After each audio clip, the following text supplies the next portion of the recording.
তারেক রহমানের ৩১ দফার আলোকে শেরপুরে কৃষকদের নিয়ে আলোচনা সভা বগুড়ার শেরপুর উপজেলার খানপুর ইউনিয়নের ছাতিয়ানি মাঠ প্রাঙ্গণে শুক্রবার বিকেলে অনুষ্ঠিত হয়েছে। মাটির মানুষ কৃষক, দেশের প্রাণ কৃষক, কৃষকের কথা কৃষি কথা শীর্ষক একটি আলোচনা সভা। বিএনপির ভারপ্রাপ্ত চেয়ারম্যান তারেক রহমানের প্রস্তাবিত রাষ্ট্র সংস্কারের ৩১ দফার ২৭তম দফার আলোকে এই সভার আয়োজন করা হয়। সভায় সভাপতিত্ব করেন সাবেক কেন্দ্রীয় ছাত্রদলের সভাপতি ফজলুর রহমান খোকন। প্রধান অতিথি হিসেবে উপস্থিত ছিলেন এলাকার সম্মানিত কৃষকবৃন্দ। প্রধান আলোচক ছিলেন ইঞ্জিনিয়ার হাবিবুর রহমান, সাবেক সাংগঠনিক সম্পাদক, অস্ট্রেলিয়া বিএনপি। বিশেষ অতিথি হিসেবে উপস্থিত ছিলেন ফিরোজ আহমেদ জুয়েল, সাধারণ সম্পাদক, শেরপুর শহর বিএনপি এবং শফিকুল ইসলাম শফিক। সভাপতির বক্তব্যে ফজলুর রহমান সেই সাধারণ কেন্দ্রে নির্মিত আঞ্চলিক প্রদর্শনী আমাদের আজকের এই ক্ষেত্রে আমাদের আজকে কৃষি কথা নামক আঞ্চলিক প্রদর্শনীতে উপস্থিত রয়েছেন। আজকে আমাদের শেরপুর উপজেলা শুধু বগুড়া নয়, সারা বাংলাদেশের ভিতরে একটি অন্যতম কৃষি নির্ভর উপজেলা। এই উপজেলার অধিকাংশ মানুষই কৃষির উপর নির্ভরশীল প্রত্যক্ষ পরোক্ষভাবে।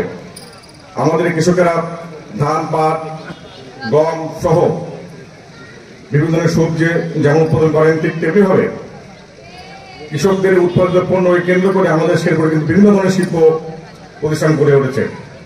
আমাদের এখানে কোল্ড স্টোরেজ রয়েছে, এখানে প্রায় অনেক চালের মিল রয়েছে, এখানে অনেক চালের চাতাল রয়েছে, পশু খাদ্যের মিল রয়েছে, কারখানা রয়েছে।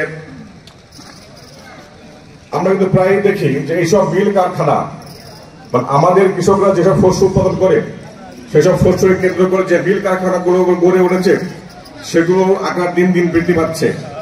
আর আমাদের কৃষকদের অর্থনৈতিক অবস্থা কিংবা এই উপজেলার কৃষকের সংখ্যা দিন দিন কমে যাচ্ছে।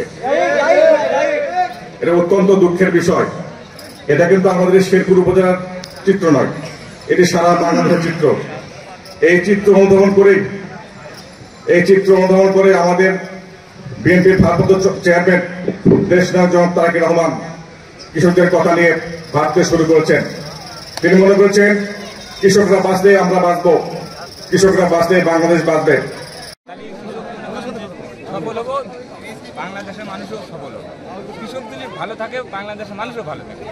আজকের অনুষ্ঠান থেকে আপনার কি এখন আজকের অনুষ্ঠানে আল্লাহতে তারেক রহমান আমার মনে হয় কৃষকের নজর দিছে, এটাই তো আমরা বুঝতে পারতাম। আমরা আশা করি নজর দেওয়া সব ভালো, বাংলাদেশ ভালো থাকে।